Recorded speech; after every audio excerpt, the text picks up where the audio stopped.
que pode um pai esquecer de um filho? Mas a Bíblia diz que ainda que teu pai e tua mãe te abandonem, o Senhor jamais te abandonará. Eu não sei quem te deixou pelo meio do caminho, mas Deus vai contigo até o final.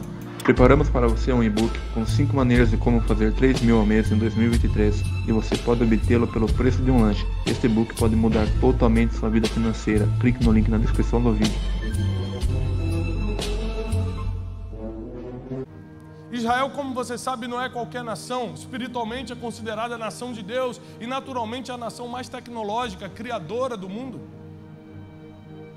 E Davi nos ensina 4 coisas com os estágios da vida dele. O primeiro estágio é o que a Bíblia começa falando. Ele foi ungido no meio dos seus irmãos. Nós vamos falar sobre o estágio emocional. Todos vocês foram crianças um dia. Ninguém nasceu pronto. Aliás, a vantagem de ser criança é que, apesar das lutas e dificuldades desde a infância que a gente atravessa, a gente tem a oportunidade de amadurecer. Tudo que nasce pronto dá errado.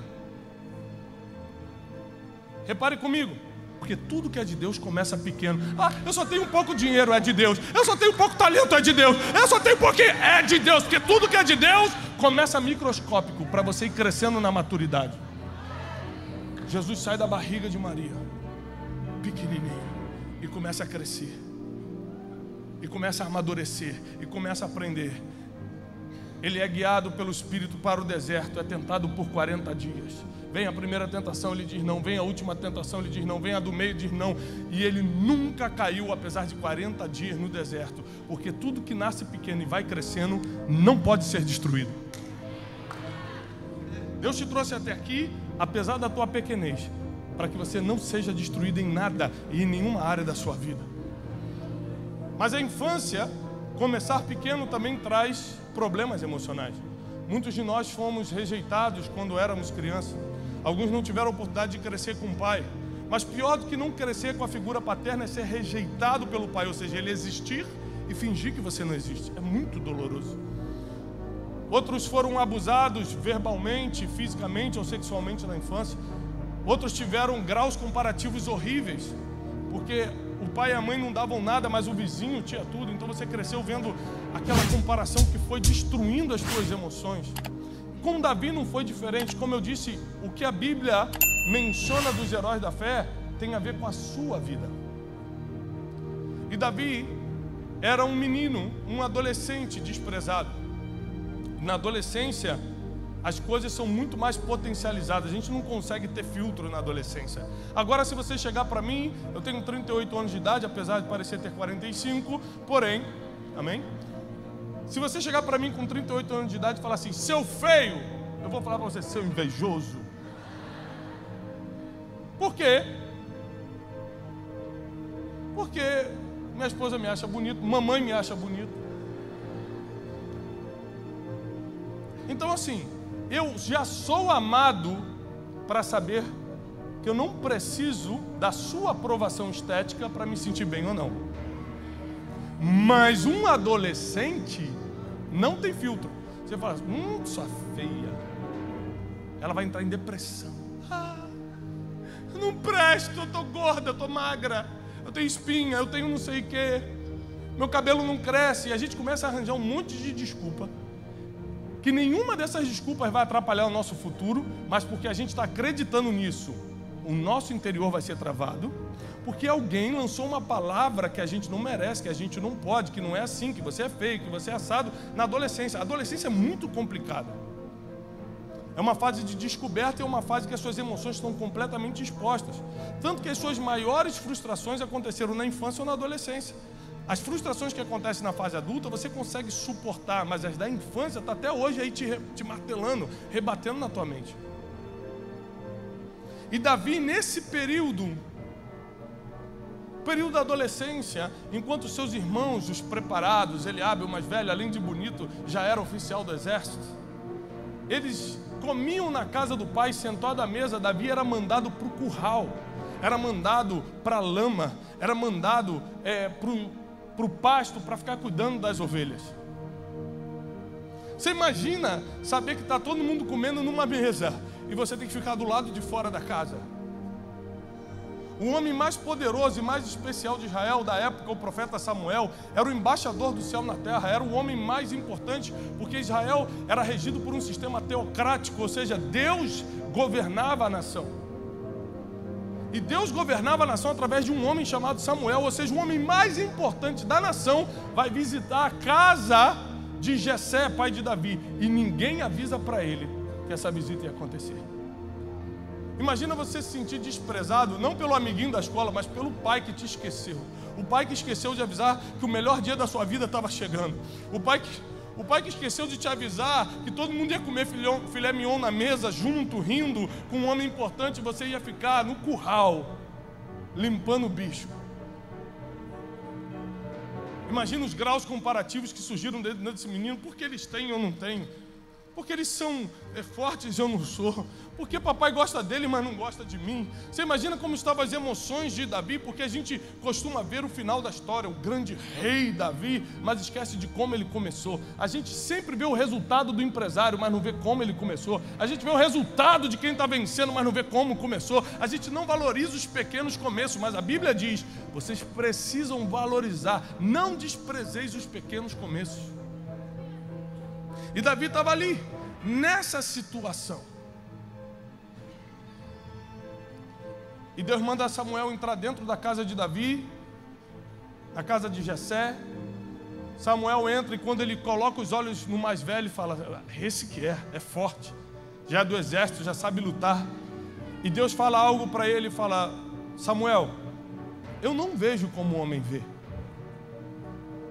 O homem vê o que está diante dos seus olhos, mas eu só vejo o coração. E como crente extremista falar, como Deus só vê o coração, então quero nem saber o que as pessoas acham de mim. Não é assim não. Tem coisas que o homem abre porta para você na terra, como por exemplo o emprego. Se você estiver mal arrumado, o teu empregador não vai te contratar, porque o homem vê o que está diante dos seus olhos. Então você não pode deixar de cuidar do que você veste, do que você fala, do que você posta, porque várias portas na terra são abertas por homens. Não é descuidar, não é partir para o extremo, mas é saber que para ser aprovado pelo homem, você precisa de aparência. Para ser aprovado por Deus, não tem nada a ver com a roupa que você está usando, com a marca da bolsa, com o carro que você parou, tem a ver com o que você carrega aqui dentro, com a pureza, com a humildade, com o quebrantamento que você leva aqui no coração. O problema é que o coração de muitos está tão machucado, tão ferido já, que não consegue ter o coração que Deus precisa. Porque não aguenta mais as comparações, não aguenta mais a miséria, não aguenta mais o dedo na cara, não aguenta mais ser escravo do pecado, não aguenta mais ficar caindo no mesmo erro. Você está tão machucado. E Davi estava nessa situação, exatamente nessa situação, quando o profeta entra na casa. Olha para um, fala: esse é bonito, é forte, mas não é. Esse aqui é inteligente, mas não é esse. Esse aqui, mas também não é. Foi passando por todos os irmãos, até que Samuel falou: não é possível, não tem mais ninguém. Jessé, como é que pode um pai esquecer de um filho? Mas a Bíblia diz que ainda que teu pai e tua mãe te abandonem, o Senhor jamais te abandonará. Eu não sei quem te deixou pelo meio do caminho, mas Deus vai contigo até o final.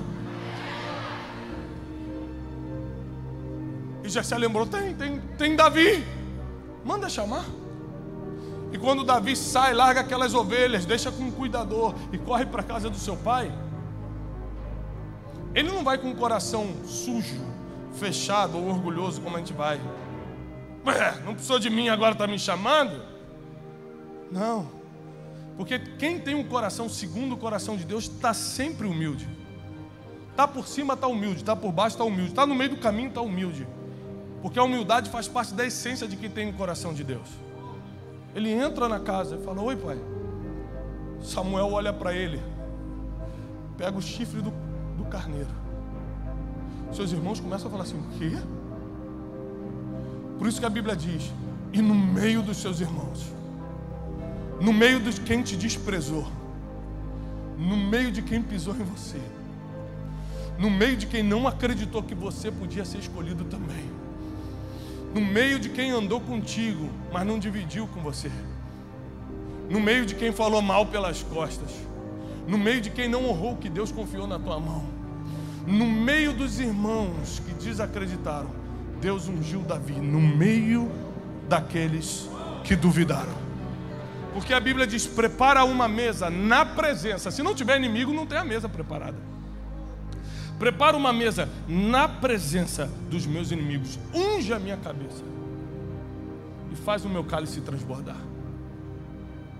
Os seus irmãos viram aquilo, porque Samuel entra numa casa de preparados e escolhe o improvável. Ele entra na casa de homens como Eliabe, entra na casa de um empresário como Jessé e escolhe o improvável, o que estava todo machucado emocionalmente. Ele escolhe aquele que ninguém estava dando nada por ele. Eu vim aqui para te dizer que não importa a situação emocional que você está, a situação financeira que você se encontra, se você está se sentindo o pior ou a pior mulher do mundo, hoje é um novo começo. Mas as coisas começaram a dar certo porque o Espírito do Senhor se apoderou de Davi. Anos depois, já velho, quando tudo estava dando errado, ele se ajoelha e não fala: Senhor, não tire de mim essa riqueza toda que eu conquistei. Senhor, não tira todos esses reinos, Senhor, que eu já conquistei. Senhor, não tira a minha coroa. Senhor, não tira a minha glória, não tira meu dinheiro. Ele fala: Senhor, não apartes de mim o teu Santo Espírito.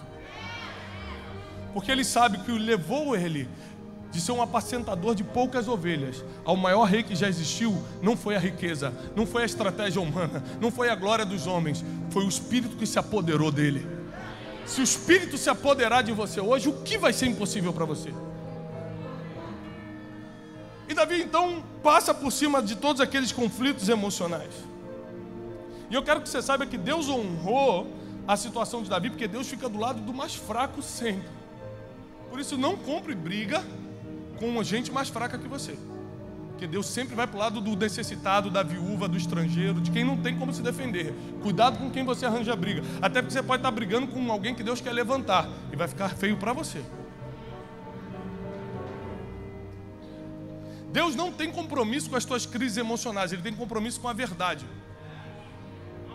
Se Davi estivesse se fazendo de coitado, Deus não ia fazer nada por ele. Se Davi estivesse se sentindo rejeitado, Deus não ia fazer. Mas ele não estava se sentindo rejeitado, ele estava sendo rejeitado. Deus vai socorrer o rejeitado, não quem se sente rejeitado. Deus vai socorrer o enfermo, não quem está se fazendo de doentinho para ter atenção. Então seja verdadeiro com as suas emoções, porque Deus só compactua com a verdade. Deus não vai na tua mentira. Vai lá. Eu sou muito injustiçado, eu coitadismo, vitimado, sabe, vitimismo.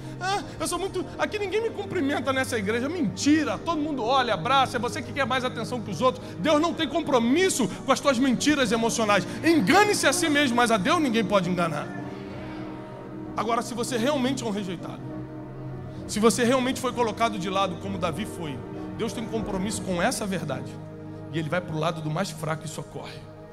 Ele vai para o lado de quem tem um coração quebrantado e contrito e levanta. Um Deus que tem compromisso com a verdade.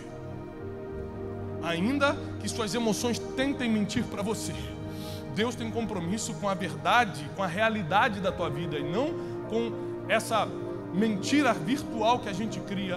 Ninguém me ama, ninguém me quer, aqui não sei, ninguém me cumprimenta. Davi passou por cima de tudo isso, porque Deus tinha um compromisso com a verdade. Então avalie se aquilo que você está sentindo de ruim hoje é verdade.